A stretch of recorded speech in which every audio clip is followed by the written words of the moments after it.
All right, we're here with Joshua Jackson, Peter Bishop on Fringe. You don't exist, but you're here, so that's a good sign. I like that. So please tell us that you'll be there in season 4. I will, in some form or function, be there in season 4. Yeah. Can't see anything, nothing else. Well, there's so much changes because of that cliffhanger. So a lot of the story that we have known from before is going to get retold.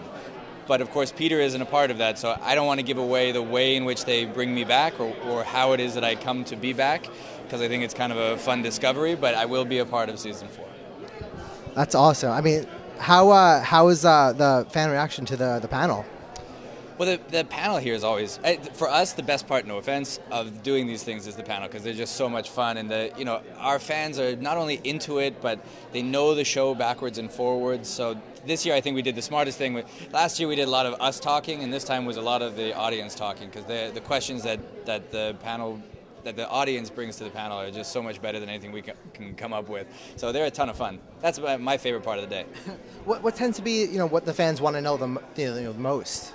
It runs the gamut. I mean, we had questions like, silly questions about, like what's Walter's favorite food, and all the way to a very serious question about having characters with either physical disabilities or learning disabilities, and how we've incorporated them into the show, and apropos of Walter and the alternate Astrid. So it's everything. It's all over the place.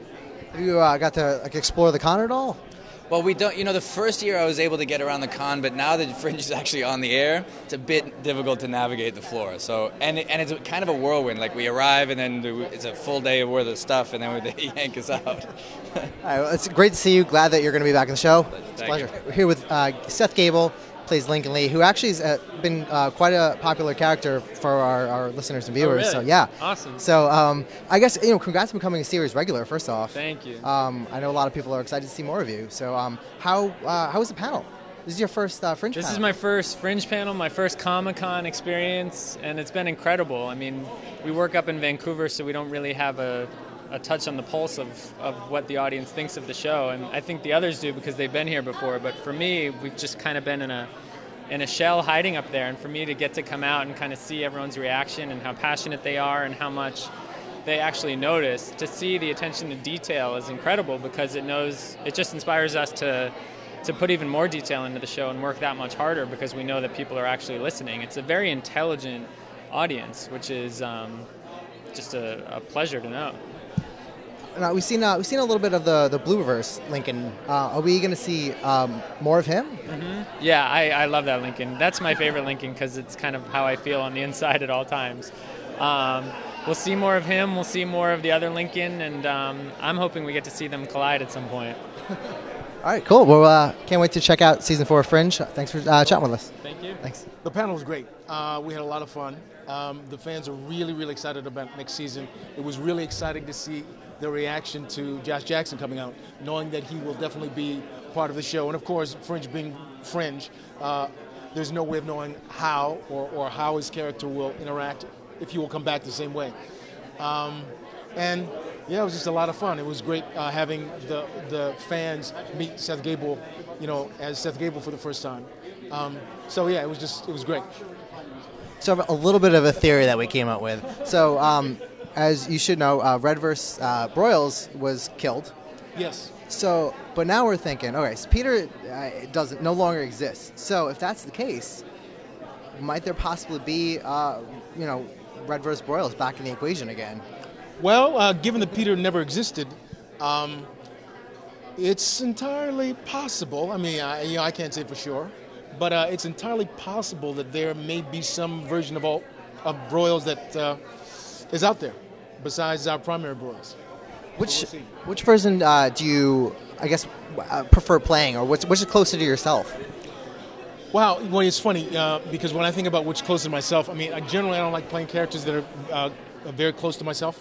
On the other hand, I have to say that the role that was more fun for me to play was Alt Broyles, and I think only because he was humanized so much, because he had his family, and he was.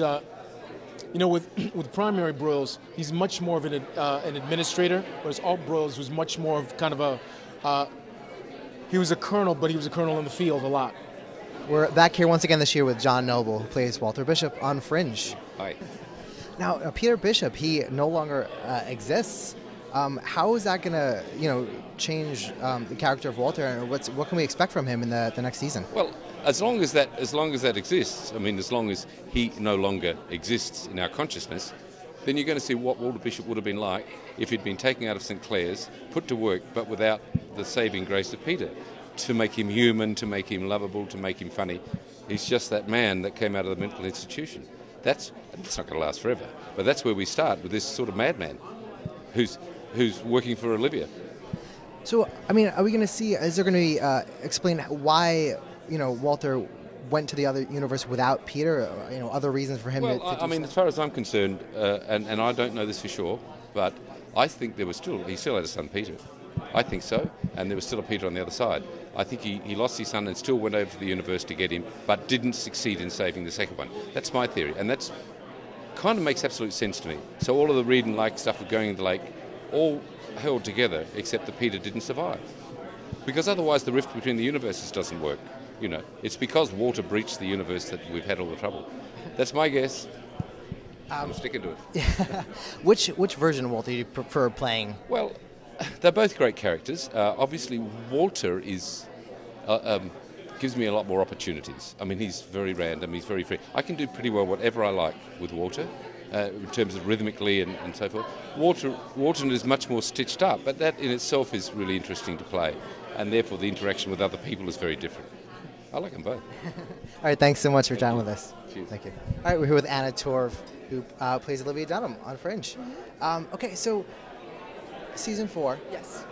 What can we expect out of Olivia? Maybe we get to see maybe some new powers. Maybe does that kind of tie into maybe how they get Peter back in some way? I don't know. Well, that was the first I heard of it on the panel today. They wanted the audience asked what happened to Olivia's powers, and the showrunners, Jeff and Joel, said, well, maybe they might come up. So that would be exciting. I hadn't really thought of it. I mean, I'd been wondering where my supersonic hearing went, but that was all. But then without Peter, I don't know how far she went with. I don't know how far Walter went with the cortexiphan trials, because essentially that was for Peter, and if he wasn't, so I don't know even if she has them. Right. I have to say, I loved your William Bell voice. It was quite good. What did you do to prepare for that? I just listened to his stuff, but only his stuff that he did on Fringe. I didn't listen to any of his other work.